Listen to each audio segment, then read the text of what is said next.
Shalom jemaat yang terkasih, kita bertemu kembali dalam persekutuan antar keluarga online GUPDI Jemaat Pasar Legi Surakarta. Kita akan belajar satu tema pada hari ini, dan sebelum kita bersama-sama merenungkan kebenaran firman Tuhan, marilah kita berdoa. Kami sungguh bersyukur ya Tuhan, kalau sampai hari ini anugerah dan kasih-Mu nyata dalam kehidupan kami. Dan kiranya dalam pembacaan firman kami, dalam perenungan kami hari ini, kami memperoleh satu hal yang baik yang bisa kami terapkan dalam kehidupan sehari-hari. Kami bersyukur untuk setiap hal yang sudah terjadi, yang Tuhan izinkan terjadi dalam kehidupan kami. Dan kami siap ya Bapak, membuka hati kami untuk menerima kebenaran firman-Mu hari ini.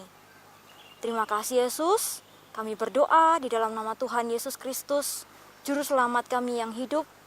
Haleluya. Amin. Bersama-sama kita akan membuka Alkitab yang terdapat dalam Lukas pasal ke-7. Lukas pasal ke-7 ayat 36, kita akan mulai baca sampai ayat 50.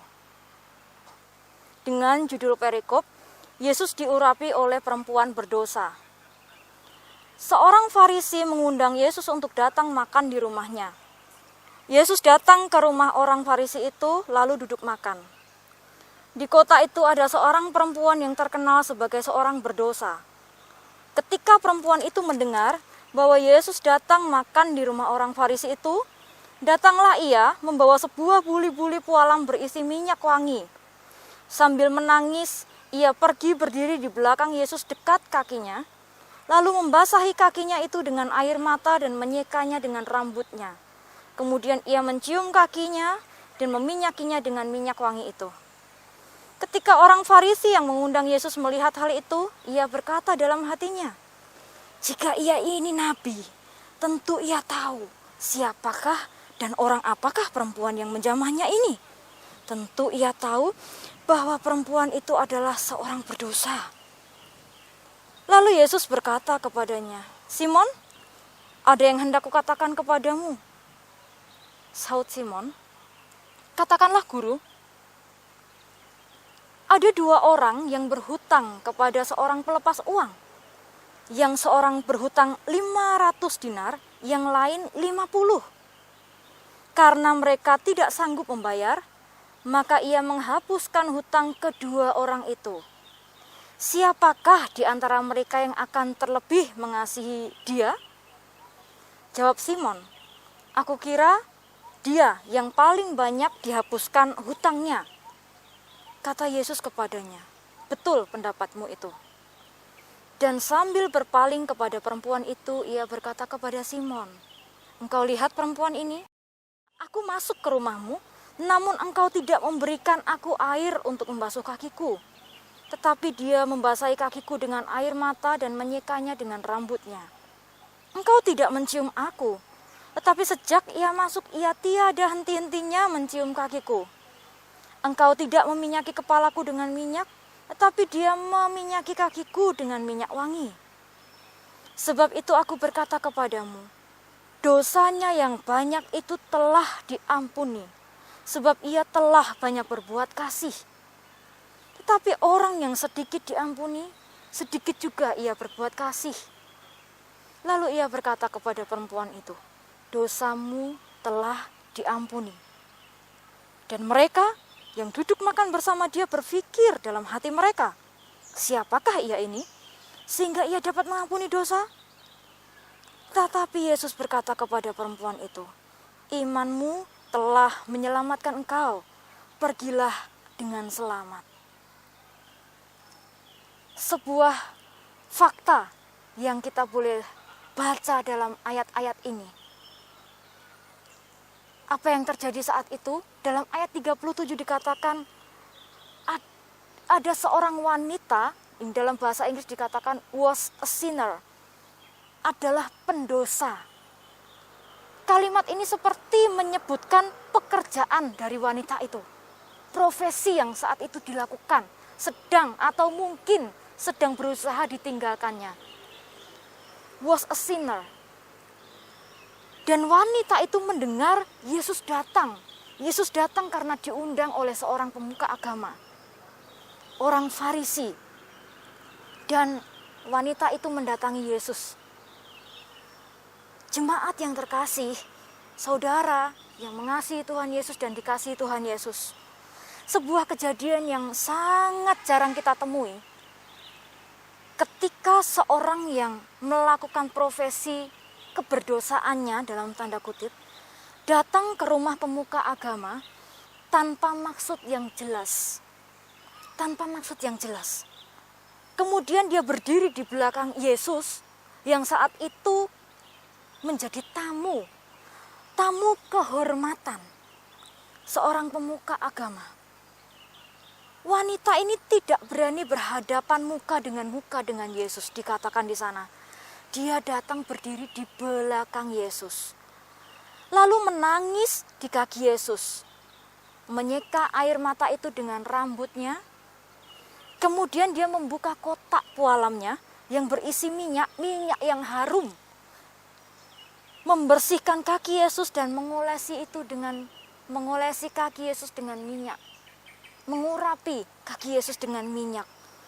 Dan dari awal cerita sampai akhir, kita melihat bahwa wanita ini tidak mengucapkan satu kata pun.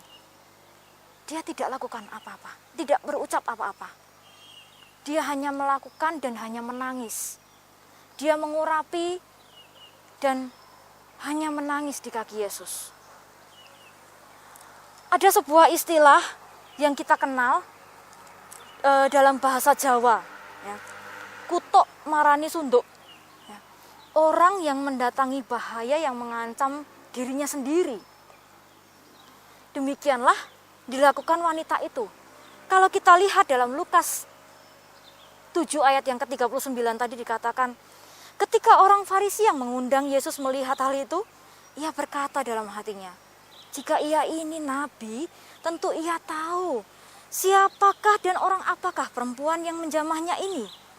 Tentu ia tahu bahwa perempuan itu adalah seorang berdosa. Oh, pandangan masyarakat sekitar sudah tidak lagi menghargai wanita ini karena profesinya. Namun tidak demikian dengan Yesus.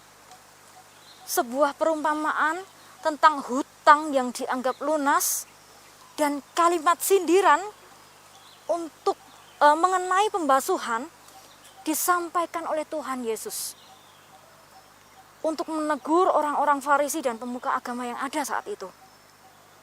Menunjukkan bahwa Allah begitu mengasihi wanita ini. Wanita yang dianggap memiliki dosa paling besar. Mungkin dosa yang paling berat yang mereka bisa pikirkan saat itu. Ketika saya mempelajari firman Tuhan ini, saya terkagum. Karena apa?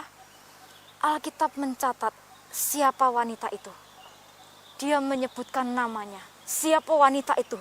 Dalam Injil Yohanes 12 ayat yang ketiga. Dikatakan demikian firman Tuhan.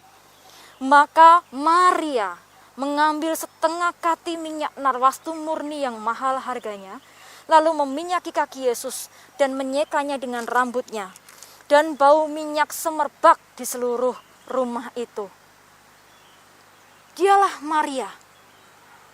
Maria adalah wanita yang sama yang dikatakan oleh Yesus tentang siapa yang sudah memiliki bagian terbaik yang tidak akan diambil daripadanya. Lukas 10 ayat 39 mencatat, perempuan itu mempunyai seorang saudara yang bernama Maria. Ini membicarakan tentang Marta. Maria ini duduk dekat kaki Tuhan dan terus mendengarkan perkataannya. Dan ayat ke-42 dari Lukas 10 mengutip tentang perkataan Tuhan Yesus. Tetapi hanya satu saja yang perlu.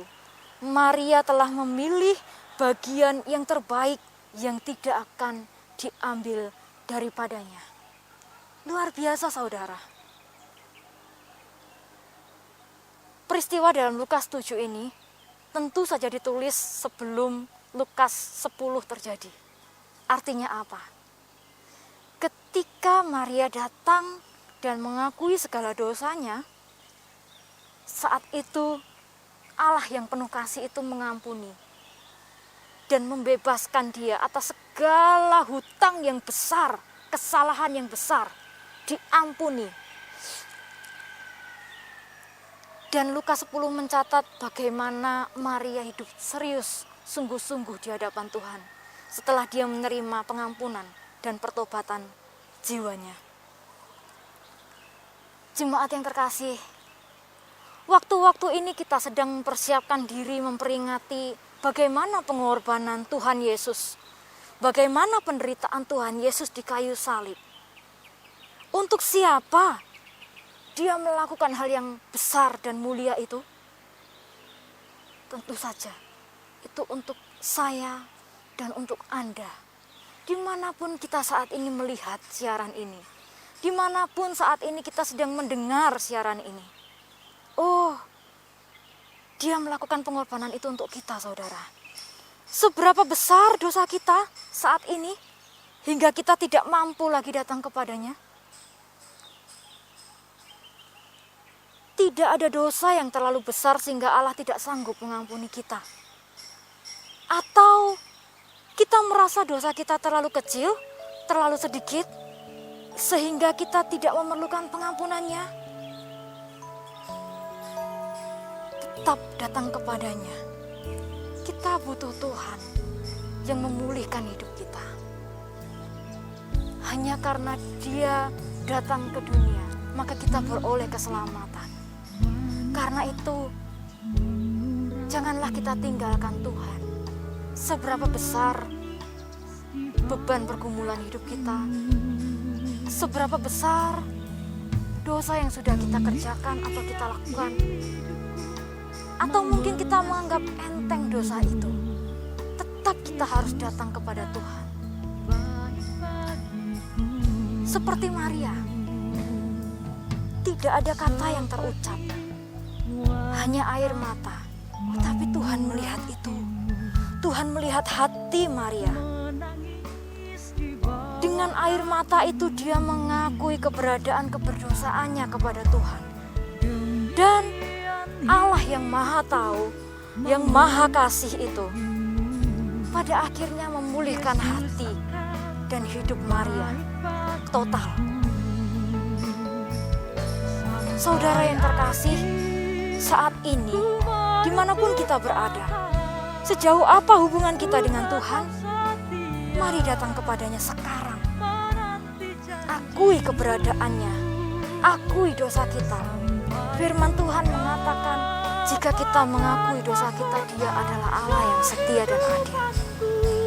Ya. Mari kita mengakui keberdosaan kita, dan kita mengakui keberadaan Tuhan yang Maha Tahu itu. Agar kita semua memiliki hati yang ditebus, hati yang diampuni, dan pada akhirnya kita punya hidup yang dipulihkan. Seperti Maria yang merasakan pemulihan kehidupannya setelah dia mengakui semuanya di hadapan Tuhan. Marilah kita datang dan mempersiapkan dengan sungguh-sungguh hidup kita. Bila saat ini kita jauh dari Tuhan, kembalilah. Dia mengorbankan dirinya untuk Anda dan saya. Dia begitu mengasihi kita karena kita berharga di mata Tuhan. Selamat menyambut Jumat Agung. Selamat memperingati kembali kesengsaraan dan kematian Yesus, serta menyambut dengan penuh sukacita kebangkitannya dalam Paskah nanti. Tuhan Yesus menyertai kita. Amin. Mari kita berdoa. Bapa yang penuh kasih, kami bersyukur kalau hari ini kami boleh merenungkan kembali satu kebenaran yang membuat kami membuka mata kami kembali. Bagaimana Engkau begitu mengasihi kami. orang-orang atau makhluk ciptaanmu yang mungkin sangat melakukan kesalahan yang besar dalam hidup kami, tapi Tuhan mau terima kami. Kami bersyukur untuk Maria, untuk apa yang dilakukannya. Tidak ada kata-kata yang terucap, hanya air mata yang berisi mungkin penyesalan, mungkin keputusasaan. Namun dia datang kepadamu ya Tuhan. Dan hari ini kami ingin melakukan hal yang sama, mengoreksi diri kami, menelaah, meneliti, menyelidiki. Namun Tuhan, kiranya Engkau yang lebih tahu daripada segala yang kami ketahui.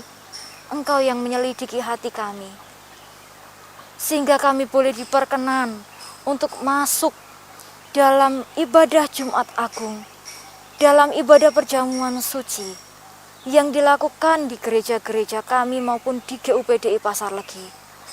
Tuhan yang menolong, Tuhan yang memampukan kami, Tuhan yang maha tahu dan punya belas kasihan, kami percaya Tuhan. Kami saat ini sedang bergumul dengan segala keadaan kami. Kiranya firman Tuhan yang boleh kami dengar, yang boleh kami baca bersama-sama, menguatkan kami kembali, memperkokoh iman kami, dan membuat kami hidup tetap setia di dalam jalan-Mu. Kami bersyukur untuk firman ini, dan Roh Kudus memampukan kami melakukannya dalam hidup kami sehari-hari. Di dalam nama Tuhan Yesus, Juru Selamat kami yang hidup, yang mengasihi kami, kami bersyukur, kami berdoa, haleluya, amin.